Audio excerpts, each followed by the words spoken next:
जो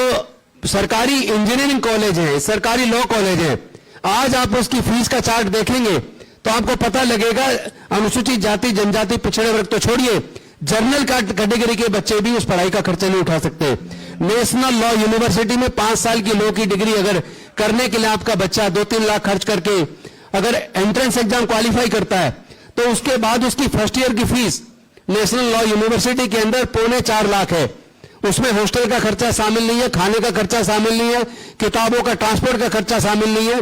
उस खर्चे को अगर शामिल कर लिया जाए तो 5 साल की एक लॉ की डिग्री करने के लिए सरकारी लॉ कॉलेज से एक बच्चे को कम से कम 25 लाख रुपया चाहिए,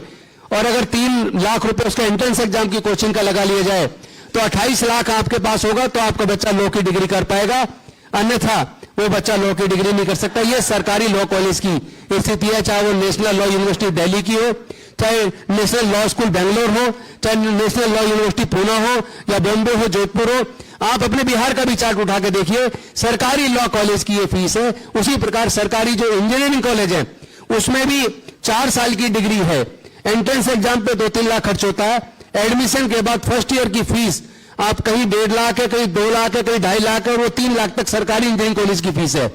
उसमें हॉस्टल का खर्चा अलग है। सारे खर्चे जोड़ लिए जाए तो 4 साल की एक इंजीनियरिंग की डिग्री करने के लिए कम से कम 15 लाख रुपया चाहिए। हमने इसके ऊपर सर्वे किया कि जो SC ST के जो परिवार हैं उनकी सालाना, उनकी महीने की इनकम कितनी है, तो उनके पूरे परिवार की महीने की इनकम 5,000 रुपया महीने से लेकर 20,000 रुपये महीने के बीच है। अब आप जरा सोचिए, जिसके पूरे परिवार की इनकम 5,000 रुपये महीना से 20,000 रुपये महीना के बीच हो, उनके बच्चे सरकारी इंजीनियरिंग कॉलेज से, सरकारी लॉ कॉलेज से, सरकारी मेडिकल कॉलेज से कैसे अपनी प्रोफेशनल डिग्री कर सकते हैं। इस हालात में वो बच्चे पैसे के अभाव में पढ़ाई छोड़ने को मजबूर है, स्कॉलरशिप उनकी आती नहीं है। और प्राइवेट जो प्रीमियर इंस्टीट्यूशन है उसका डाटा आपने देखा होगा। अभी राज्यसभा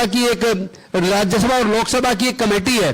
जो हायर एजुकेशन के ऊपर, विमेन एंड यूथ के ऊपर कमेटी है, जिसके चेयरमैन आदरणीय दिग्विजय सिंह जी है। उसने एक सर्वे किया कि जो प्राइवेट प्रीमियर एजुकेशनल इंस्टीट्यूशन है, जिसमें सिर्फ Nadar university, Ashoka university, OP Jindal university, उनके अधिकारियों से उन्होंने बुला के बात की, हायर एजुकेशन के ब्यूरोक्रेट से बात की, टेक्निकल एजुकेशन के ब्यूरोक्रेट से बात की, उन प्राइवेट प्रीमियर इंस्टीट्यूशन में जाके विजिट किया, पूरा डाटा कलेक्ट किया। आप जान के चौंक जाएंगे, उन प्राइवेट प्रीमियर एजुकेशनल इंस्टीट्यूशन के अंदर अनुसूचित जाति के केवल 0.89%,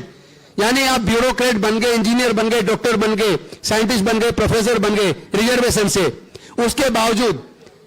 इस दलित समाज के बच्चे 0.89% प्राइवेट प्रीमियर एजुकेशनल इंस्टीट्यूशन में पढ़ते हैं और अनुसूचित जाति के 0.53%। और ये रिपोर्ट बाकायदा संसद में रखी गई है, ज्यादा पुरानी बात नहीं है, ज्यादा से ज्यादा 2 महीने 2.5 महीने पहले की बात है। इससे अंदाजा लगा लीजिए कि प्राइवेट प्रीमियर इंस्टीट्यूट के अंदर अनुसूचित जाति जनजाति के बच्चे 1% भी नहीं पढ़ पा रहे हैं।